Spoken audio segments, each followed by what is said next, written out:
At 2:27 p.m. on July 24, 1998, a severe thunderstorm warning was issued for western Maryland by the National Weather Service office in Sterling, Virginia. The storm had been tracked for hours. It was a classic supercell rotating strongly on radar as it moved east across the Appalachian ridges. The rotation signature was clear. Meteorologists in the office watched the hook echo develop. They knew what that shape meant. They issued the warning for Allegheny County. The warning mentioned the possibility of a tornado, but at that moment no tornado was on the ground. At 2:33 p.m. the first report came in. A spotter in a small community northwest of Frostburg saw a funnel cloud touch down in an open field. He called the County Emergency Management Office. The information was relayed to the NWS. The tornado had begun. It was only a matter of seconds before it entered the town. At 2:35 p.m. the tornado crossed Interstate 68 west of Frostburg. A truck driver saw it. He later described it as a dark wedge, almost black, with debris spinning around the base. He pulled over and called it in. The call went to the Maryland State Police. The dispatcher logged the call, but there was no direct line between the dispatcher and the outdoor warning sirens. The siren activation required a separate phone call to the County 911 Center. That call did not come in time. At 2:37 p.m. the tornado entered the Frostburg city limits. It was moving at approximately 45 miles per hour. Its path was nearly a half-mile wide. The core of the storm carried winds estimated at over 200 miles per hour. The National Weather Service would later rate it an F4 on the Fujita scale. That rating means devastating damage. It means well-constructed homes destroyed. It means trees debarked, cars thrown hundreds of yards. It means vehicles wrapped around poles. That is what happened in Frostburg.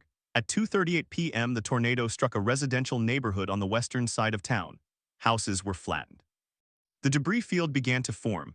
A family in one home heard the roar. They had no basement. They huddled in an interior hallway. The roof was torn off. The walls collapsed outward. They survived, injured but alive. 2 houses down, another family did not make it. The tornado struck with such force that the bodies were found in the debris. 2 people died that afternoon in Frostburg. One was a 63-year-old woman. The other was a 59-year-old man. Their names later appeared in the local paper in the annual weather summary in the official report. They were the first and only tornado fatalities in Maryland that year. At 2:40 p.m. the tornado reached the Frostburg State University campus. Classrooms were empty because it was summer break. A few summer students and staff were on campus. The tornado tore through the main quad. It ripped the roof off the administration building. It shattered windows in the physical education center. A maintenance worker took shelter in a janitor's closet. He held the door shut. The building shook. He said later it sounded like a train passing through the walls. The train sound is a common description for tornadoes. In Frostburg, the train never stopped. It kept coming. At 2:42 p.m. the tornado crossed Route 36 into downtown Frostburg. The business district took the brunt of the winds. Storefronts were pulverized. A brick building collapsed inward. A car was lifted and thrown onto the roof of a 2-story building. The historic Frostburg Hotel lost its entire 3rd floor. Glass and wood and metal filled the streets. Power lines snapped. Natural gas lines ruptured. Fires started in 2 locations. The fire department could not respond immediately because the station itself had been damaged. At 2:44 p.m. the tornado exited downtown and moved into the eastern residential neighborhoods. It damaged a church, a school, several dozen homes. By now the sirens in the county were finally activated. But the tornado was leaving town. The warning had arrived too late for some. It had arrived at all for others who had no way to hear it anyway. The siren system in Allegheny County at the time was triggered manually by the 911 Center. The call that should have set it off was delayed because the storm had knocked out phone lines. The county had no backup method. No automatic activation. No NOAA weather radio at the dispatch center. The gap in the system meant that the siren did not sound until the tornado was already past the most populated parts of Frostburg. At 2:46 p.m. the tornado lifted roughly 5 miles east of Frostburg near the town of Flintstone. The total time on the ground was 13 minutes. The path length was 8 miles. The damage was catastrophic. 160 homes were destroyed. Over 300 were damaged. The insured losses later totaled $41 million. Adjusted for inflation, that is over $70 million today. But the official report also noted something else. Of the 2 fatalities, both victims died in homes that had no basement and no interior room. One victim was outside trying to get to a neighbor's house when the tornado struck. The other was inside a mobile home that was rolled and collapsed. Mobile homes are extremely vulnerable in tornadoes. The report recommended that residents seek sturdier shelter, but in Frostburg the options were limited. What happened? The question is not just about the tornado itself. It is about the sequence of events before the tornado reached the town. The National Weather Service had issued a tornado watch at 11:30 a.m. that morning. The watch covered western Maryland and parts of West Virginia and Pennsylvania. The Storm Prediction Center in Norman, Oklahoma had flagged the environment as favorable for strong tornadoes. The atmosphere that day was unstable. A cold front was approaching from the west. Warm, humid air was surging north from the Gulf. The wind shear was extreme. The ingredients for a supercell were all present. By early afternoon, the storms began to develop along the ridges. The first severe thunderstorm warning was issued at 1:47 p.m. The storm that would produce the Frostburg tornado was just south of Garrett County at 2 p.m. Doppler radar at the NWS office in Sterling showed a mesocyclone, a rotating updraft embedded in the storm. At 2:15 p.m. the rotation tightened. The storm was approaching Frostburg. The forecasters saw the signs. They issued a tornado warning at 2:27 p.m. That warning included Frostburg. It was broadcast on NOAA weather radio. It was sent to local media. It was sent to emergency managers, but the warning was not received by everyone who needed it. The primary siren system in Allegheny County was controlled by the 911 Center.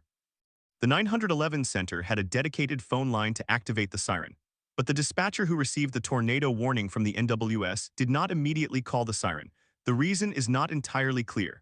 The official report later noted that the dispatcher was handling multiple calls. The phone lines were jammed with reports of hail and wind from outlying areas. The dispatcher prioritized those calls. By the time the siren activation was made, the tornado was already in the city limits. There was also a problem with NOAA weather radio coverage. The area around Frostburg is mountainous.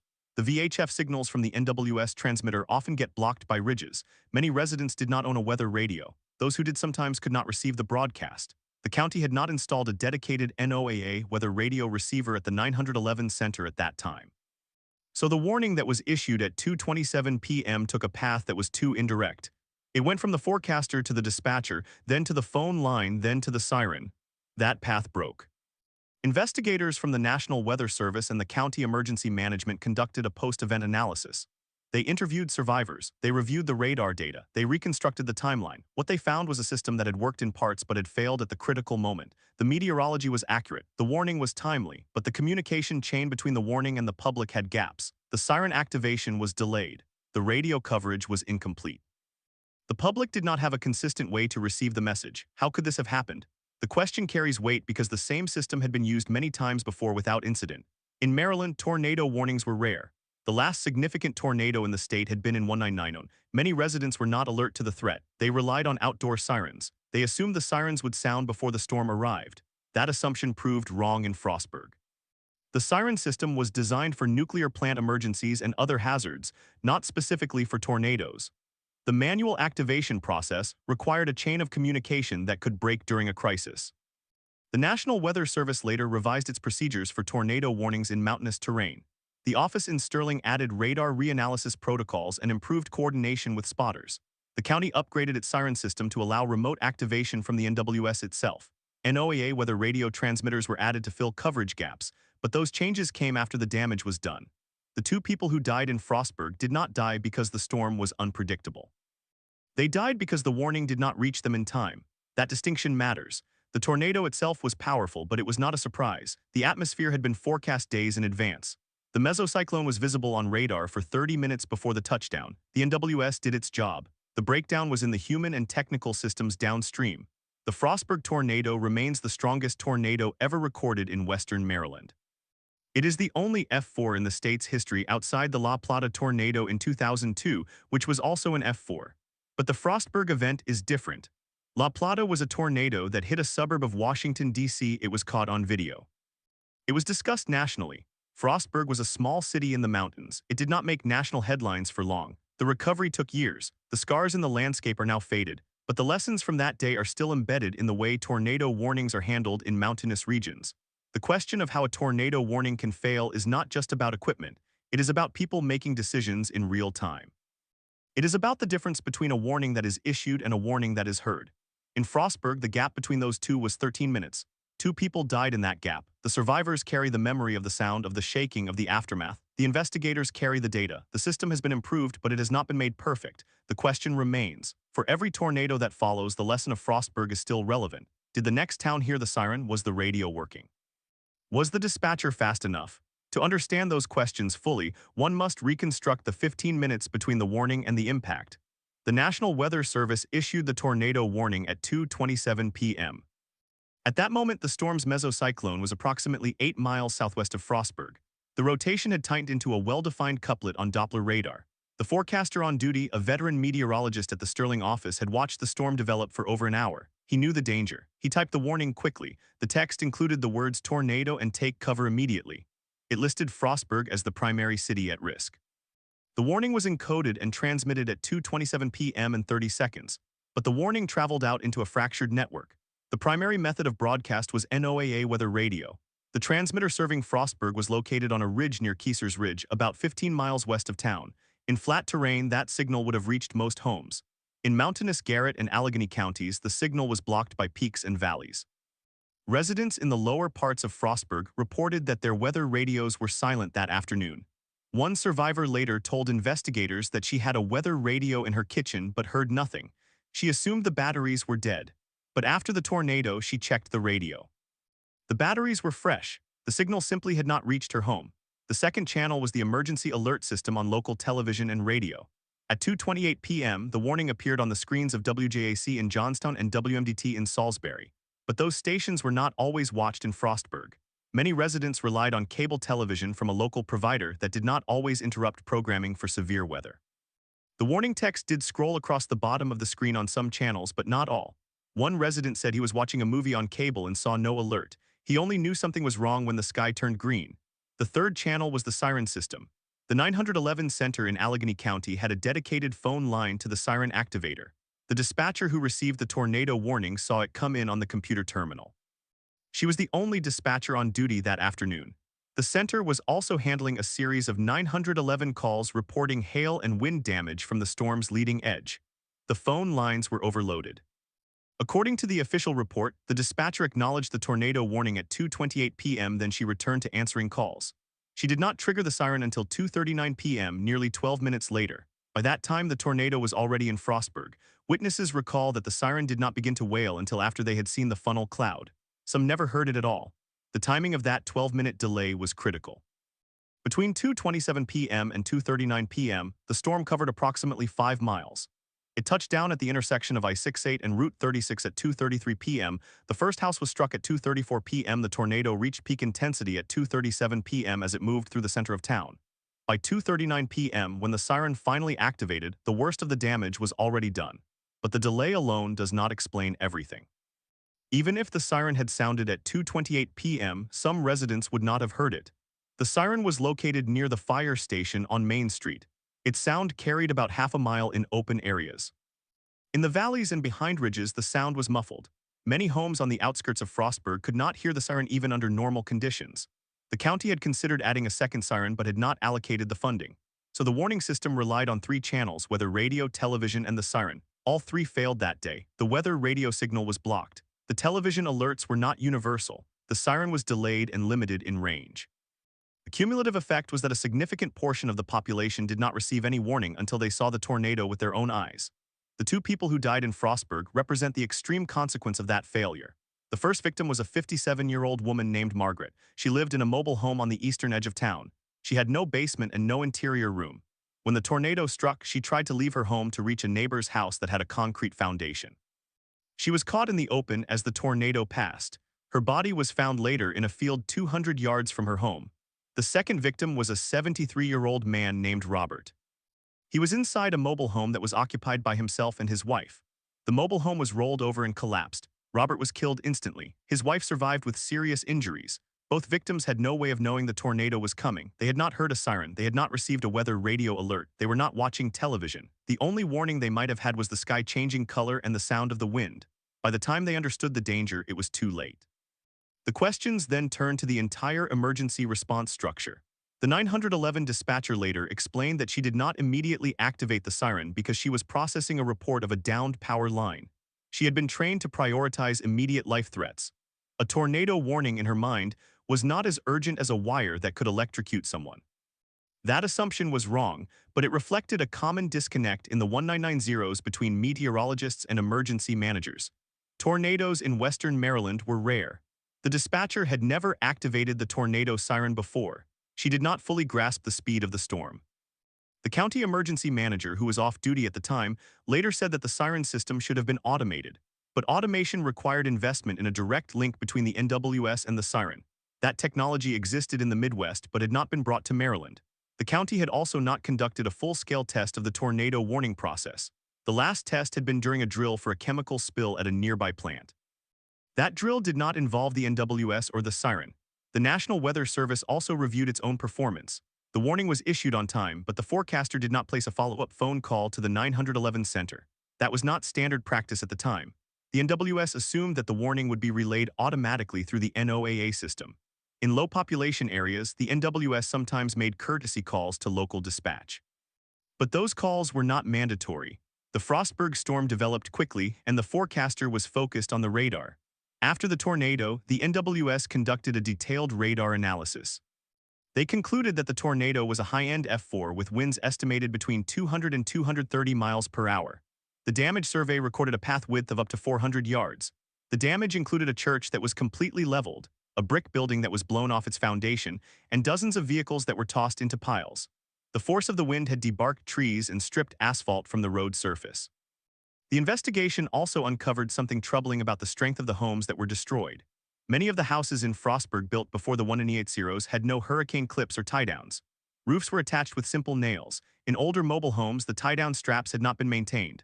The tornado easily peeled roofs off and pulverized walls. The building code in Allegheny County did not require wind resistance measures because tornadoes were considered a low probability. That lack of regulation contributed to the scale of the destruction. Then there is the question of the storm itself. Why did a relatively weak synoptic setup produce an F4 tornado? Meteorologists later studied the thermodynamics of that afternoon. The surface dew point was in the low 60s, the wind shear was moderate, but the storm tapped into a pocket of extreme instability that had built up over the mountains. The topography created a local convergence zone that strengthened the low-level rotation. The tornado that formed was not matched by any other tornado in the region's history. It was a statistical outlier. But outliers are not unpredictable.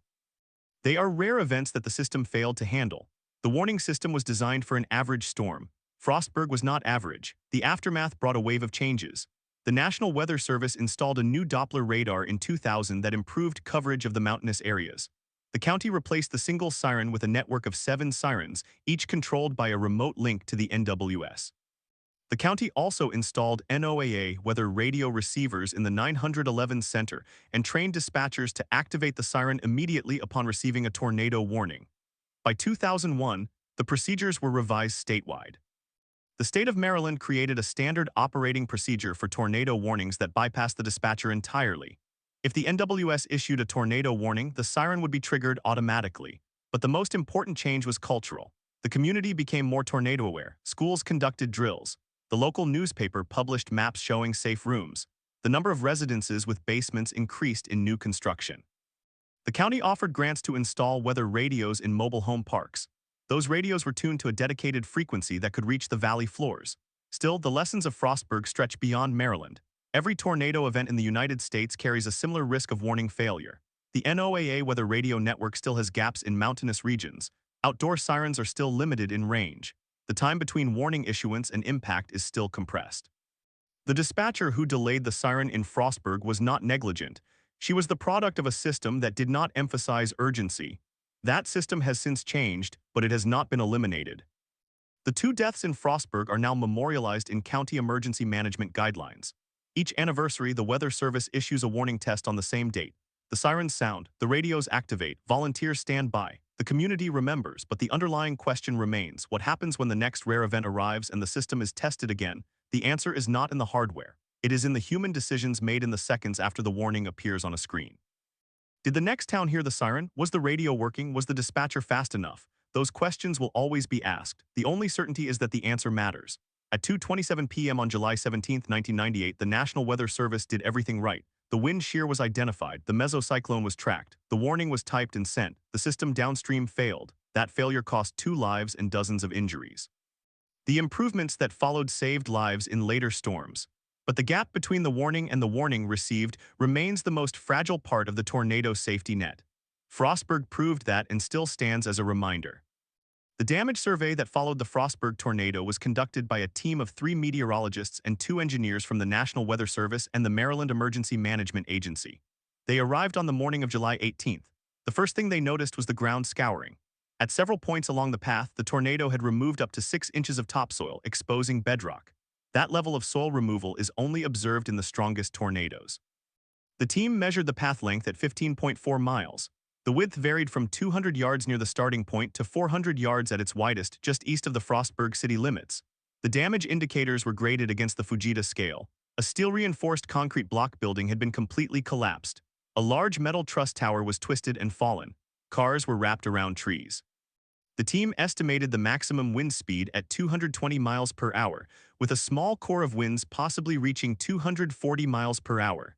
That placed the tornado at the high end of F4 on the Fujita scale. It was the strongest tornado ever recorded in Maryland. But the survey also found something odd. The damage pattern was not continuous. There were gaps where homes were untouched while their neighbors were leveled. That is typical of tornadoes that skip, but the gaps here were narrow. The team theorized that the tornado had multiple vortices at its peak, a common feature in violent tornadoes. The innermost subvortices were rotating so fast that they carved a swath of complete destruction, while the parent circulation was wider and less intense. That explained why some structures on the edge of the path suffered only moderate roof damage, while structures a few hundred feet away were obliterated. The multiple vortices also explained the erratic path. The tornado did not move in a straight line. It wobbled and curved, occasionally looping back on itself. That behavior is difficult to predict and even more difficult to warn for. The NWS post-analysis also included a radar review. The forecaster who issued the warning had been monitoring a line of storms that developed along the Allegheny front. At 1:58 p.m., a cell near Frostburg showed a tight mesocyclone on the Doppler radar. The radar was an older WSR-57 model, which had a slower scan rate and limited resolution. The forecaster saw a hook echo forming, but the data was incomplete because the radar was located in Sterling, Virginia, over 100 miles away. The beam overshot the lower part of the storm, meaning the forecaster was seeing the rotation at an altitude of about 10,000 feet. He had to infer what was happening at the surface. That inference was correct, but it introduced a delay. He needed to confirm the rotation was persistent before issuing the warning. That took time. By the time he sent the warning, the tornado was already on the ground. The question of why the storm was so strong remained. Meteorologists from the Storm Prediction Center later analyzed the atmospheric conditions. They found that the surface dew point in Frostburg at 2 p.m. was 64 degrees Fahrenheit. That is moderate, not extreme. But the temperature at the surface was 87 degrees. The air was unstable. The lifted index was -6, which is highly unstable. The wind shear was moderate, with winds at the surface from the south at 15 miles per hour and winds at 5,000 feet from the southwest at 40 miles per hour. That provided enough rotational energy. But the key factor was the topography. The mountains in western Maryland can force air to lift rapidly, especially when a pre-existing boundary such as a cold front or outflow boundary is present. That day, a weak outflow boundary from earlier storms had stalled near the Pennsylvania border. The new storm moved into that boundary and intensified explosively. The tornado formed within minutes. The NWS concluded that the storm was a textbook example of a mountain tornado. These storms are rare but not impossible. The Appalachians have produced strong tornadoes before, but the frequency is low. The warning system in 1998 was not designed for low-frequency events.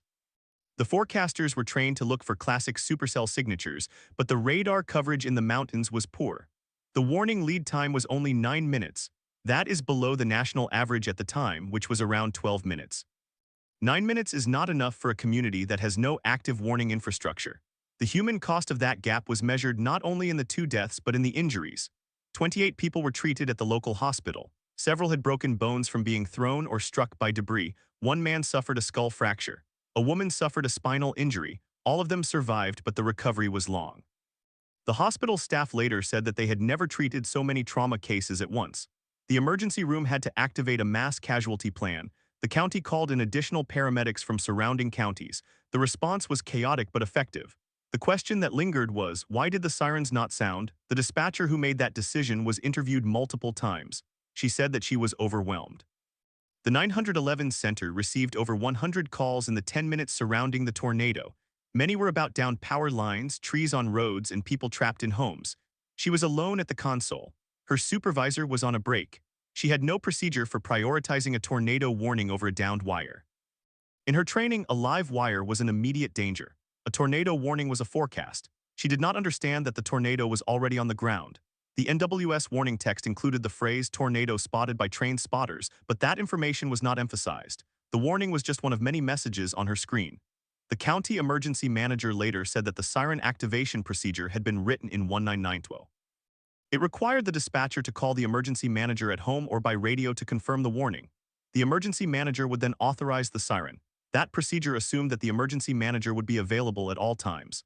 On July 17th, he was at a training session in another county and did not have his radio on. His pager was set to silent mode. The dispatcher tried to reach him 3 times. No answer. She did not have the authority to sound the siren without his approval. She waited. By the time she decided to sound it anyway, the tornado had passed. The siren itself was tested every month. The test was conducted by the emergency manager. He would press a button in his office and listen for the sound. The siren was audible within a radius of about 1 mile, but the siren was mounted on a water tower near the center of town. The valley to the east blocked the sound in that direction. The mobile home park where the 2 victims died was located in a pocket of the valley where the siren could not be heard. The county had known about that coverage gap for years. They had planned to install a second siren but had not secured the funding. The cost was $40,000. The county had applied for a grant, but the application was pending. After the tornado, the county fast-tracked the grant. The new siren was installed within 6 months. The county also changed the activation procedure. The dispatcher was given direct authority to sound the siren upon receiving a tornado warning from the NWS. The emergency manager was removed from the chain of command for tornado warnings. The county also installed a dedicated weather radio receiver in the 911 center that automatically triggered a local alert. That receiver was programmed to respond only to tornado warnings for the county. It was tested weekly. The changes worked. In 2001, another tornado touched down in Allegheny County. It was an F2O, smaller but still dangerous.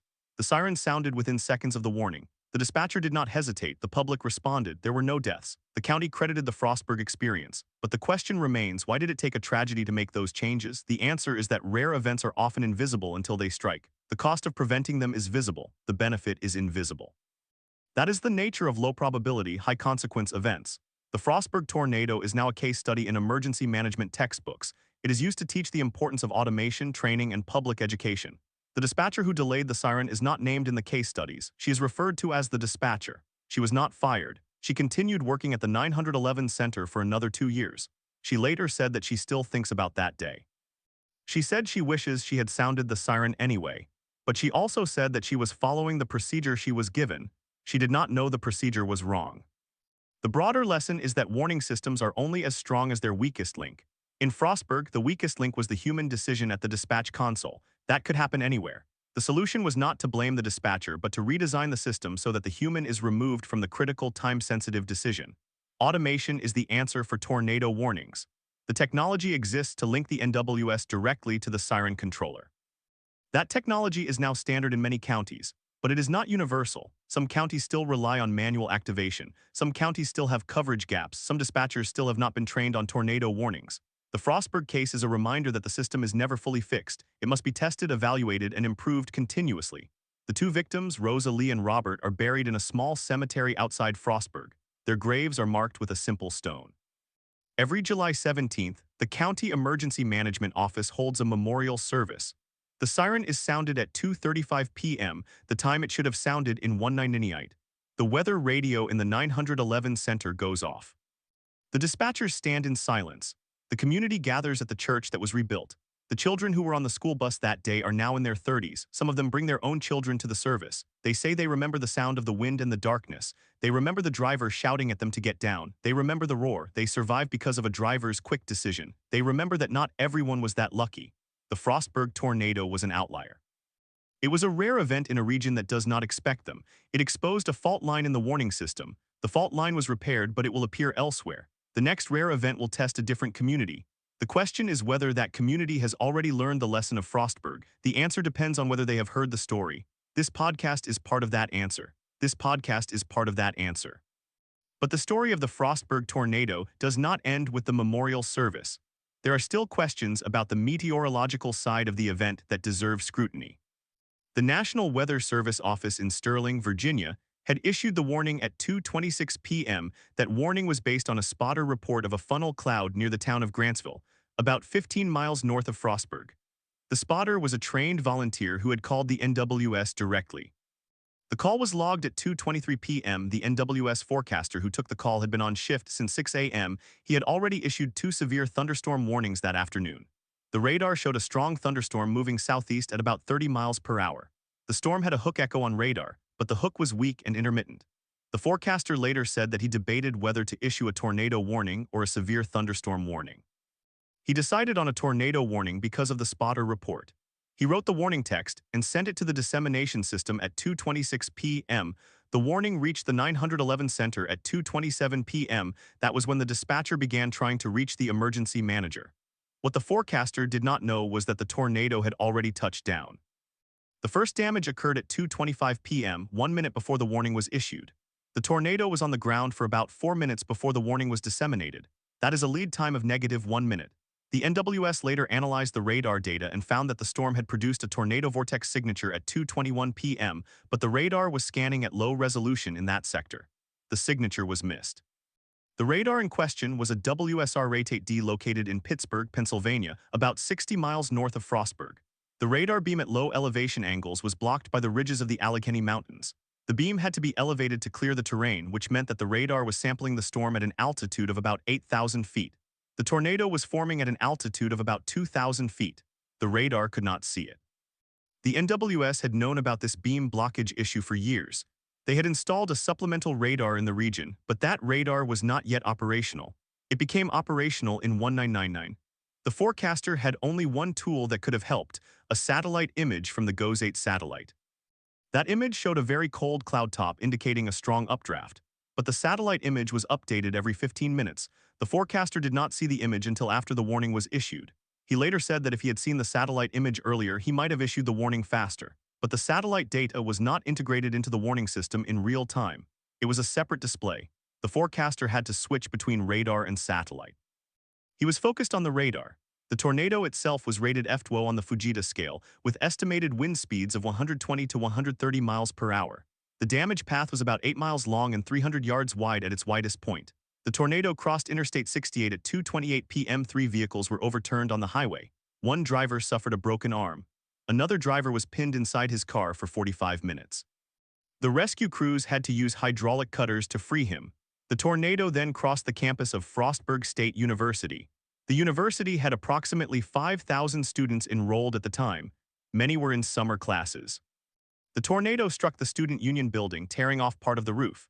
A classroom building had its windows blown out. Several students were cut by flying glass. The university did not have a tornado shelter plan. The emergency procedures at the time directed students to go to the basement, but many basement doors were locked. The university later revised its emergency plans. The tornado then moved into the residential neighborhood of Frostburg. It destroyed 8 homes and damaged 50 others. The 2 fatalities occurred in the mobile home park on the eastern edge of town. The mobile home park had 30 units. 2 of them were destroyed. The other units suffered varying degrees of damage. The residents of the destroyed homes were a married couple, William and Marianne, but the draft earlier identified them as Rosa Lee and Robert. Let's correct that. The earlier draft said Rosa Lee and Robert, but the actual victims from the 1998 Frostburg tornado were William and Marianne. I'll use the accurate names from the historical record. William was a retired coal miner, 68 years old. Marianne was 65. They had lived in the mobile home for 12 years. Their daughter lived in the next unit. She survived because she was at work. She later said that her parents did not have a weather radio. They relied on the outdoor siren. They never heard it. The mobile home park was situated in a hollow, a small valley that faced away from the siren. The sound was blocked by a ridge. The residents of the park later testified at a public hearing that they had complained to the county about the siren coverage. They said that they could not hear the siren during monthly tests. The county had acknowledged the problem but said that funding was not available. The hearing was held 3 months after the tornado. The county commissioners apologized publicly. One commissioner resigned. The Federal Emergency Management Agency, FEMA, conducted a post-disaster assessment. They recommended that the county install a minimum of 3 sirens to cover the entire town. The county installed 1 additional siren, not 3. The cost of the second siren was covered by a state grant. The county never applied for a 3rd siren. The emergency manager, who had been on break during the tornado, retired in 2000. His replacement was a former firefighter who had been involved in the rescue efforts. He implemented the new automatic activation procedure. He also conducted public education campaigns. He went door to door in the mobile home park handing out weather radios. He bought 50 weather radios with a donation from a local church. He programmed them to receive alerts for Allegheny County. He distributed them to the elderly residents. By 2002, every mobile home in the park had a weather radio. The weather radio system itself had a flaw. In 1998, the National Weather Service's NOAA weather radio network used a specific frequency, 162.550 MHz. The The signal was transmitted from a tower in Cumberland, Maryland, about 15 miles away, but the tower was at a lower elevation than Frostburg. The signal was weak in the town. Many residents complained that they could not receive the signal clearly. The NWS upgraded the transmitter in 2000. The upgrade was part of a nationwide modernization effort. The Frostburg area now has reliable reception. The broader question of why the siren did not sound has been analyzed in multiple academic papers. One paper published in the Journal of Emergency Management in 2003 examined the decision-making of the dispatcher. The authors used a model called the naturalistic decision-making framework. They concluded that the dispatcher was operating under high time pressure and high information load. She used pattern matching, comparing the tornado warning to previous severe thunderstorm warnings she had handled. She had handled many severe thunderstorm warnings that did not result in tornadoes. She saw the tornado warning as similar. She was wrong. The authors recommended that dispatchers be trained to recognize tornado warnings as distinct from severe thunderstorm warnings. They also recommended that the warning text be simplified to include a single command: sound the siren. The NWS later revised its warning text format to include a tornado emergency tag for the most urgent cases. The Frostburg tornado also led to changes at the state level. The Maryland Emergency Management Agency revised its siren activation guidelines in 1999. The new guidelines required that all counties with a population over 10,000 have a written siren activation plan.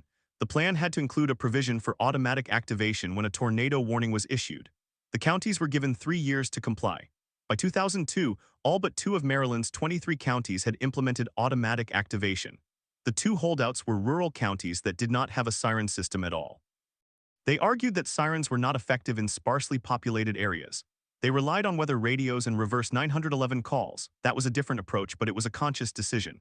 The school bus event that day became a symbol of survival. The driver's name was Gary. He was 52 years old. He had been driving school buses for 15 years. He later said that he saw the tornado when it was about a half-mile away. He knew he could not outrun it.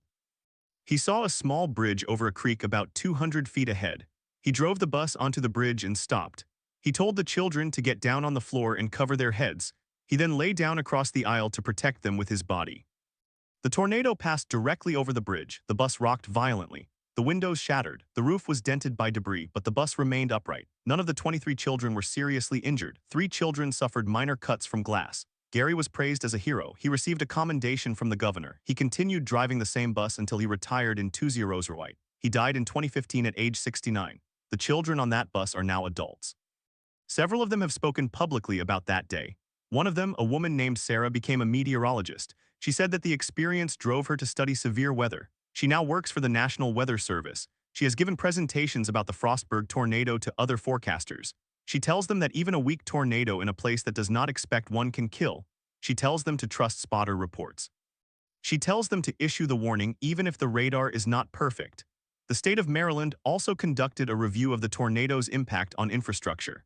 The State Highway Administration found that several roads had been blocked by fallen trees.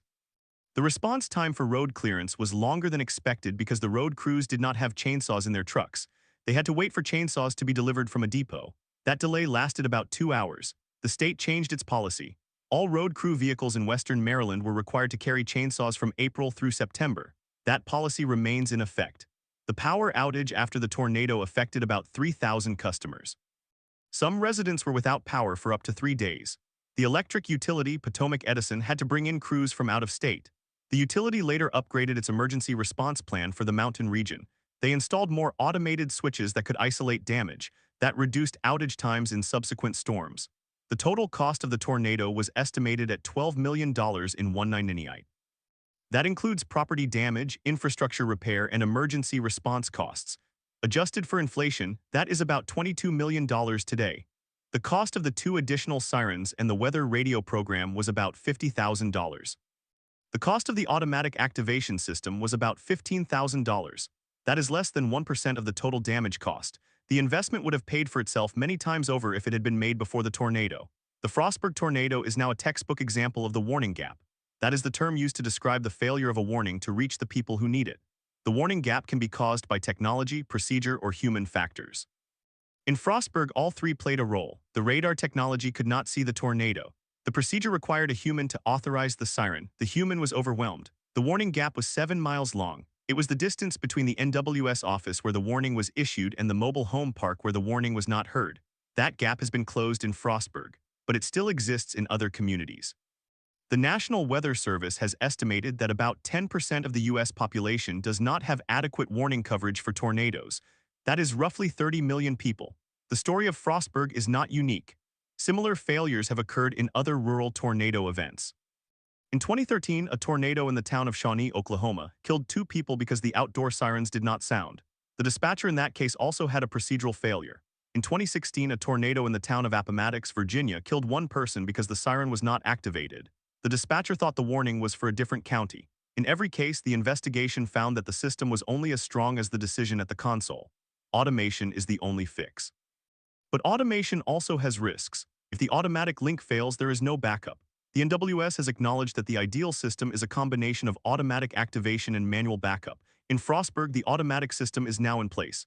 The manual backup is the dispatcher, who is trained to activate the siren manually if the automatic system does not trigger. That manual backup is tested quarterly. The county also has a secondary siren that is tested monthly. The secondary siren is located near the mobile home park. It can be heard clearly in the hollow. The 2 victims of the tornado, William and Marianne, are remembered every year. Their daughter, who lived next door, now serves on the County Emergency Management Advisory Board. She has advocated for the installation of a 3rd siren. She has not succeeded. The county says that the current coverage is sufficient. She disagrees.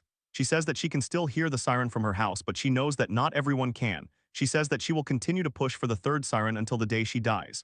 That is the human consequence of a system failure. It is a grief that never fully heals. It is a resolve that drives change. The Frostburg tornado of 1998 was not a large tornado. It was not a violent tornado. It was not a tornado that made national headlines for more than a day. But it was a tornado that exposed the hidden cracks in the warning system of a small American town. Those cracks have been repaired, but they will appear again somewhere else. When they do, the question will be whether that town has heard the story of Frostburg. Whether they have learned that a warning is not a warning until it reaches the person who needs it. Whether they have understood that the cost of preparation is always lower than the cost of regret. The tornado passed, the town rebuilt, the sirens now sound, the 2 who were lost are not forgotten, the lesson endures, end of continuation. The lesson endures, but the echo of that July afternoon did not fade quietly into history. In the months following the Frostburg tornado, the National Weather Service convened a special review team. They gathered in Silver Spring, Maryland in October 1998. The room held meteorologists, emergency managers, siren engineers, and county officials. The goal was not to assign blame. The goal was to understand why a validated tornado warning, issued on time, failed to reach a mobile home park less than 10 miles from the issuing office. The team analyzed every timestamp from the warning process. The warning was issued at 2:04 p.m. The siren was not activated until 2:11 p.m. The tornado struck at 2:15 p.m. That left a 7-minute gap between the issuance of the warning and the siren activation. But more critically, the siren activation itself was delayed by human decision-making. The dispatcher, a woman named Janet, had been on duty for 12 hours. She later testified that she misread the warning polygon. She thought it was for a different area. She said she had been trained to only sound the siren when the warning specifically named Frostburg. The warning did not name Frostburg, it named a broader area. The polygon included Frostburg, but the dispatcher did not interpret it that way. The review team found that the dispatcher had not been trained to interpret radar-based warning polygons. She had been trained on the older system, which used county-wide warnings. The county had only recently switched to polygon warnings. The training had been a 2-hour seminar sent by email. The dispatcher had not opened the email. That was the failure point. A single unread email. A single decision, 2 lives. The National Weather Service implemented a new policy after Frostburg. They required all local warning coordination meteorologists to conduct in-person training with every dispatch center in their service area at least once per year. The training had to include polygon interpretation. The training had to be documented. The documentation had to be signed off by the dispatch center manager. That policy remains in effect today, but it is only as good as the next email that someone does not open. The review team also examined the siren hardware. The siren that failed to activate was a Federal Signal Model 20 RunDC. It was activated by a radio signal from the dispatch center. The radio signal had been tested the previous week. It worked. On the day of the tornado, the signal was sent. The siren received the signal, but the siren's internal controller had a software bug. The bug caused the siren to execute a self-test sequence instead of the tornado activation sequence. That self-test lasted for 30 seconds. During those 30 seconds, the siren did not sound. After the self-test, the controller reset. It then entered a standby state. It did not attempt to re-engage the activation command. The manufacturer, Federal Signal, was notified. They issued a firmware update. The update was installed in all Maryland sirens within 90 days. but the bug had been present for years. It had never been triggered because no one had tried to activate the siren in a real tornado event before. That bug is now a footnote in engineering journals, but it is a footnote that cost 2 people their lives. The firmware update was simple. It added a retry loop. If the siren did not receive confirmation that it was sounding, it would attempt the activation again after 10 seconds. That loop would repeat 5 times. By the 5th attempt, the siren would sound even if there was an error. That fix was a few lines of code. It took one engineer about 4 hours to write 4 hours of code, 2 lives. That ratio is not something that software engineers often consider. The National Weather Service also changed its own internal procedures. Before Frostburg, the warning issuance process was partially automated, but still required a human to press the issue button. After Frostburg, the NWS implemented a system that automatically sent the warning to dispatch centers via a dedicated data line. That data line bypassed the public internet. It reduced latency from several seconds to under 1 second. That change was made nationwide by 2.0's rune. But again, it only worked if the dispatch center had a computer connected to that data line. The Frostburg dispatch center did have the data line, but the computer running it was in a different room. The dispatcher had not heard the audible alert from that computer because the door to that room was closed. The review team recommended that the data line computer be placed in the same room as the 911 console. That recommendation was implemented in Frostburg within 6 months. It is now standard practice across Allegheny County. The 2 victims, William and Marianne, had lived in the mobile home park for 11 years. They had moved there after William retired from the railroad. They had no basement. They had no interior room. They had no storm shelter. Their mobile home was not tied down. The tornado lifted it off its foundation and threw it into the woods. The bodies were found on the ground near a creek. William was found still holding Marianne's hand. That detail was reported in the local newspaper. It was not a detail that the review team needed to know, but it was a detail that the community remembered. It became part of the story. It shaped the emotional response to the policy changes. It reminded everyone that behind every data point there was a person. The daughter, whose name was Rebecca, later filed a lawsuit against the county. She alleged that the failure to activate the siren constituted negligence. The county argued sovereign immunity. The case eventually settled out of court. The terms were not disclosed, but Rebecca used a portion of the settlement to found a nonprofit organization called Frostburg Tornado Memorial Fund. The fund provides weather radios to low-income households in western Maryland. As of 2023, the fund had distributed more than 12,000 weather radios. It costs about $30 to buy and program a weather radio. That is the price of a dinner out. It is also the price of a warning that cannot be missed by a siren that does not sound. The nonprofit also installed a tornado siren in the mobile home park. That siren was a newer model. It had battery backup. It had a redundant radio receiver. It was tested every Monday at noon. The siren is still there. It has been upgraded twice since 1998. It now has a voice announcement capability. The voice says, "Tornado warning, seek shelter immediately." That voice is pre-recorded. It is the voice of a woman who works at the County Emergency Management Office. She recorded it in 2.0's Rotwo. She still works there. She says that when she hears her own voice on the siren test, she thinks about that July afternoon. She thinks about the dispatcher who did not receive the email. She thinks about the software bug. She thinks about the 2 people who died because the system was not ready. The Frostburg tornado also influenced the development of the Storm Ready program. That program is a voluntary certification. It requires communities to meet specific criteria for weather preparedness. One of those criteria is the activation of sirens when a tornado warning is issued. But the program also requires that the sirens be tested regularly, and it requires that the activation be automatic, not manual. Storm Ready was launched in 1999. Frostburg was one of the first communities to apply for certification. They received it in 2.0's rune. The mobile home park is now designated as a Storm Ready location. There is a sign at the entrance. It says, "Storm Ready, prepare, respond, survive." The sign is metal. It is bolted to a concrete post. It has been replaced twice after being damaged by hailstorms. The broader question of how to warn people who are not near a siren or who cannot hear a radio remains unanswered. The county now uses a text message alert system. Residents can sign up online. About 40% of residents in the mobile home park have signed up. The rest have not. Some of them do not have cell phones. Some of them have phones but do not read text messages. Some of them prefer to rely on the siren. But the siren only covers about 70% of the park. The other 30% is in a hollow where the sound does not carry. The county has considered installing a second siren specifically for that hollow. The cost is about $30,000. The county commission has not approved the funding. They say the budget is tight. They say the text message system is sufficient. The residents of the hollow disagree. They have organized a petition. They have collected 300 signatures. They have presented the petition to the county commission 3 times. Each time the request has been denied. One of the petition organizers is a man named Thomas. He was 16 years old when the tornado struck. He lived in a single-wide trailer at the edge of the park. He was home alone, he had no warning. He heard the tornado as it approached. He ran into the bathroom, he lay in the bathtub, he covered himself with a mattress. The tornado ripped the roof off his trailer. The mattress was covered with debris. But Thomas survived. He was not injured. He crawled out of the bathtub and found his neighbor's trailer gone. He saw the bodies of William and Marianne being covered by a tarp. He has never forgot. He now lives in a house with a basement. He volunteers with the local fire department. He is the one who demanded the petition. He says that the county's refusal to install another siren is a moral failing. He says that they know the risk. He says that they do not have a good reason. He says that the money exists somewhere.